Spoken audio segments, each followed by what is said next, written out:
If you're just getting into Magic, you'll quickly realize that your audience is not the best when it comes to following instructions. Pick a card and remember it. Can I look at it? I mean, how else would you remember it? And if you've been doing Magic for a while, you know that your audience can't follow instructions. So what's the solution? An experienced magician would tell you to be more explicit with your directions. Make sense? I'm gonna tell you to present your audience with a challenge. And in this challenge, you're gonna tell them that it's not easy to lie. What up, crew? It is Magic Monday, and this is your place to learn Magic, master performance, and captivate audiences. If you're joining me for the first time, hey there, my name is Vineet, and I usually go by CardMechanic here on YouTube, unless I don't, but I usually do. Personally, I love effects where spectators are told to lie during the card trick, and you pretend to read their facial expressions. And then they start making all these weird faces to kind of throw you off, and there's some people who just stoic, completely stoic. Regardless, it's a lot of fun, and in this trick, we're gonna ask the spectator to lie. So now, before we get started, make sure to smash that like button and subscribe, as it really helps me out. And now, let's do it. Alright guys, so check this out, and for those of you who are curious, today we're using these Spider-Man No Way Home playing cards by Card Mafia. Like, look at that, that looks pretty freaking awesome. Now, unfortunately, we don't need the tuck case, otherwise it'd be nice just to have here. But we'll start off by giving the deck a quick little shuffle. Anyone can shuffle the deck, doesn't really matter too much. And we'll take off a couple of cards, let's just say this many cards here, put the rest of the deck over to the side for now. And I guess we can mix these up a small amount, doesn't really matter too much. But I'm gonna hand this pile over to the spectator, and I'm gonna ask them to deal one card and duck one card. So this is what it looks like, deal, duck, right? So deal one card, take one card, put it on the bottom. So deal, duck, and keep doing this until you have just one card left in your hand. All right, so just something like this, one card left. Nobody knows what that card is. I don't want anyone to see what that card is, but I'll put it right here just so it's in view the entire time, and no one can see what the card is. Now, I'm gonna have the spectator, I'm gonna give this packet to the spectator, and I'm gonna either turn around, close my eyes, go jump in a ditch, while the spectator does the following stuff, okay? So I want the spectator just to take a look at these cards and remember just one. Remember any one of these playing cards, and of course, since the spectator's not here, let's just pick out this one. Have the spectator remember this card, all right? Do your best not to forget. You wanna pick a different card? Okay, that's not a problem. That's not a problem. How about this one? Right? Do your best to remember that card. If you forget it, that's kind of a bummer, but remember that card, and we'll shuffle it up into the deck. And of course, the spectator is doing all this. Once the deck is shuffled, hopefully the spectator will come and take me out of the ditch. That would be very, very appreciated. And this is where the fun happens. I'm gonna ask the spectator a question, or a couple of questions, and I want them to lie to me and sell it as much as the truth as they possibly could. All right, so let's try this out. I'm gonna show the spectator 4 cards, 1, 2, 3, 4. And again, I want you to lie to me, but sell it as the truth. Is your card in this pile? No. Okay. Well, okay, that's not a problem. That's not a problem. I'm having trouble believing you. Maybe you can try selling it a little bit better. All right, I'm gonna show you 4 more cards. All right, now again, you have to lie to me. Is your card in this pile? No. Okay, well, okay. I guess we'll try this one more time. I feel like I'm starting to believe you, but it's still not working out perfectly. I'm gonna ask you again. Is your card in this pile? No. Okay. Was that supposed to? I don't know what that was supposed to happen, but here's what we'll do. Here's what I'll do. Nothing crazy. Just something like this. Just shuffle it up a little bit. Maybe I'll put it back on top of the deck. There we go. The deck is right here, by the way. Put it back on top of the deck, and this is what we're gonna try out. For the first time, I'm gonna have the spectator flip up the card that is remaining over here, right? So let's take a look at what this card is. This card is a 6. All right, we're just gonna remember its value. It is the 6 of hearts. Just so you don't forget it, I'll leave it right over here. So we're gonna take the 6th card from the top and see what that card is. 1, 2, 3, 4, 5, and make this as fair as possible, 6. And check it out. That should be your selected card. All right, my people, so welcome to the tutorial. Just to give you some background on this effect, it is known as It's Not Easy to Lie by Harry Lorraine. And I really saw this effect. I enjoyed it. I performed it a few times. Did not perform perfectly, so that sucked. But it's a really neat card trick when you get it right, and you'll have so much fun with your spectators. So that being said, let's go ahead and break it down. While this isn't a setup card trick, it would definitely make your life much easier if you set up the deck beforehand. And all you really need to do, nothing insane, is take a 6-spot card, which is any card valued at 6, and put that in the second position from the top.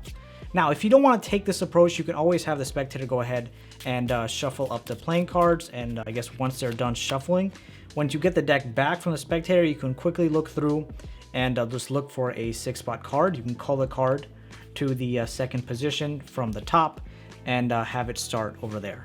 Again, completely up to you, but I recommend just starting off with the 6-spot card in the second position as the setup. So once this is complete, you want to take off 9 cards from the top of the deck. But again, you can always give the deck a bit of a shuffle if you've already set it up beforehand.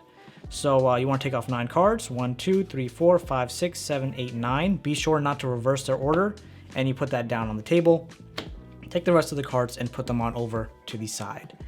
Now here, you saw in my performance that I kind of shuffled these up. So you can shuffle them up as much as you'd like, but be sure that the 6-spot card will always stay in the second position.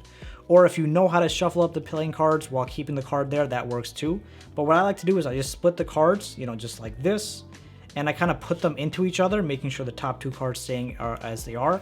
Or sometimes I just go up and down with some of these. This way it looks like I'm shuffling, when in actuality I'm just holding these cards as they are. Then I end by putting them on top. And again, that 6-spot card is maintained at the second position. Once this is done, you hand the deck over, or hand the packet over to the spectator, and tell them to do the same method, the deal and the duck. And you can explain to them while you're doing it what the deal and the duck is. So you deal, duck, deal, duck, deal, duck. And in this whole process, all it does is it puts the 6-spot card, in our case the 6 of clubs, as the last card in their hand. Now, I don't like to reveal this card at the time just because I feel like this trick can be a lot more fun when everything is, I guess, kind of shown at the very end.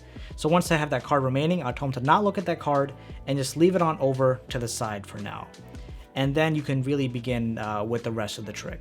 You want to start this part of the trick by handing over the 8-card packet to the spectator and having them shuffle it up as much as they'd like. And while this whole process is going on, I'd recommend either, closing your eyes or turning your back, just because it seems like it gives them a lot more power and you're not kind of burning their hands to seeing what they're doing. So once they're satisfied with the shuffle, tell them to look at the cards and just remember any one of the cards, right? So let's just say in our case, they're remembering the Queen of Hearts, right? And the Queen of Hearts is the lizard.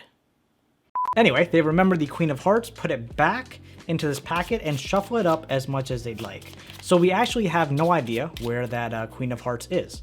But once they're done and they've shuffled it up after they've memorized the card, again, they've only thought of this card, they tell you to come back around. And this is where the fun and games really begin. You can take this packet, you can shuffle it up more if you want, but just realize once you shuffle it up here, you won't be able to shuffle it up during the trick, otherwise it'll mess it up. You're now going to explain to the spectator that it is not an easy thing to do to lie. So you want them to lie to you, but sell it as the truth. And I guess saying that line kind of makes it so that now they're going to try to they'll get a bit more pumped up and try to put on an act, which makes the whole trick a lot more fun. It kind of involves the spectator on almost like an emotional level, whereas they're trying to control their emotions and trying to hide the fact that they're lying. All right, so that just makes it a bit more fun. So what's going to happen is, again, you tell the spectator that they're going to have to lie. So every time you ask them a question, they need to lie, but sell it as the truth. So what you're going to do is you're going to do kind of like an anti-pharaoh, except of course you don't have to actually do like a full-on just pull it apart anti-pharaoh. I can't do that either. But you're going to take the second card, what's it called? Outjog the card like this. Take the 4th card, outjog, 6th card, outjog, 8th card, outjogged. Okay, so the 4 cards are now outjogged like this.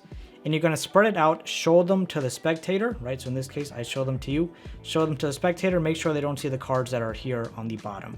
So show them these 4 cards.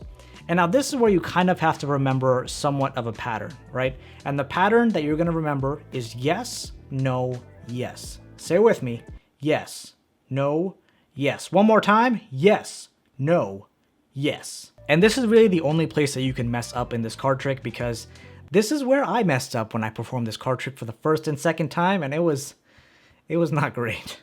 So you remember the pattern, yes, no, yes. So what you're looking for is if the spectator answers yes to the first question, you're going to move these cards, these 4 cards that are outjogged, to the top.